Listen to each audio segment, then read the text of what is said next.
Hey YouTubers, gonna do a little voiceover action on this video.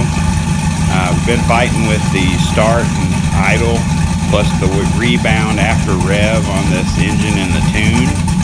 Note to anybody that's having a problem with it just starting and dying, or if you get it running and it just wants to fall off and die after you rev it, go in and do I think it's 2% or 2.5% opening of your throttle blade, then do a TPS reset. It does wonders. Anyway, check out this fabrication of the charge pipes and modifications to get that stuff to fit where it's not supposed to. Keep watching.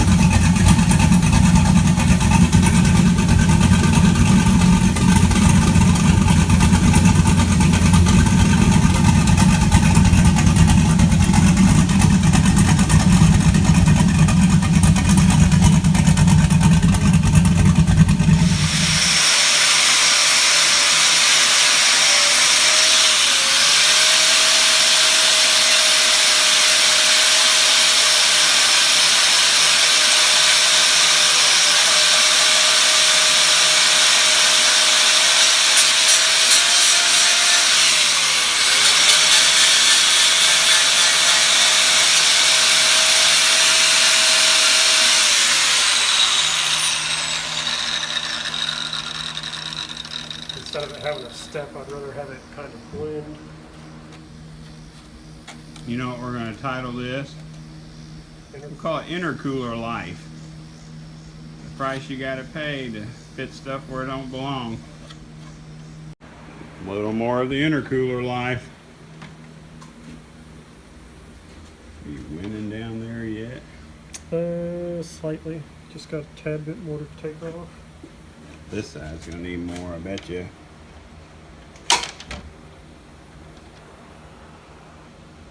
Ooh, it's pretty close. You have to hold it up in there, get a better look with your eyeballers.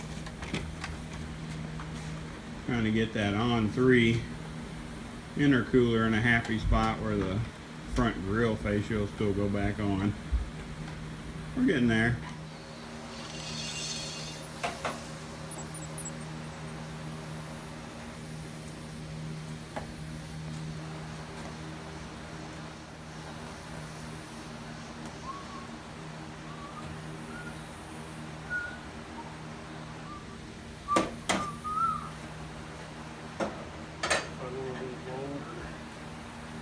Do what? I gotta find one that's a little bit longer.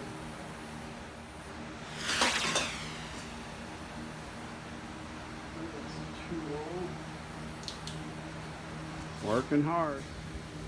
I'm going to try to get it running where you can get a little drive time on it with no boost, just to kind of make sure everything's okay with the engine and the cooling, oil flow, no leaks.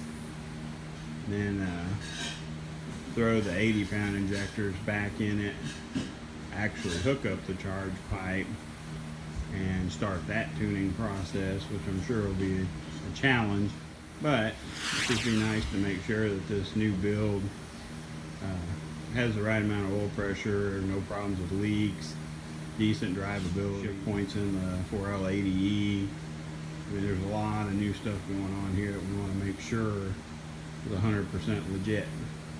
Stay tuned. Okay, this is what we've come up with so far. And everybody, this is temporary because the majority of his charge pipes will be welded together before he tries to put any big boost to it. We're just trying to lay it out and get something hooked up that'll actually put boost to the engine. So we've got it coming out with a transition coupler out of the throttle body. Comes across the front of the radiator and cooling fans, turns down. There's a 90 coupler. We don't like to use those elbow couplers, because if you've ever run one with any kind of restriction on your intercooler, it can suck those 90-degree elbows flat, or at least distort them to slow down your airflow. As long as you've got a big enough intercooler, it shouldn't do that, but we're going to try to get that all welded solid so that there's absolutely no chance of blowing off a coupler or having an issue with it sucking down on it, but comes through the core support into the on-3 intercooler, and I'll back up so you guys can get a better look at that. It's come through in and out on the bottom. And it comes across, or just has a real short pipe between the inlet and the outlet on the turbo. The issue we're having right now is that band size is slightly larger than the rest of our charge pipes, and we're having a little bit of a challenge getting a T-clamp on there. So Richard's currently searching for a slightly larger in millimeter T-clamp so that we can get this thing hooked up and start it up and see what it sounds like. So hang on, be right back. Okay guys, we got the charge pipes all hooked and tightened up.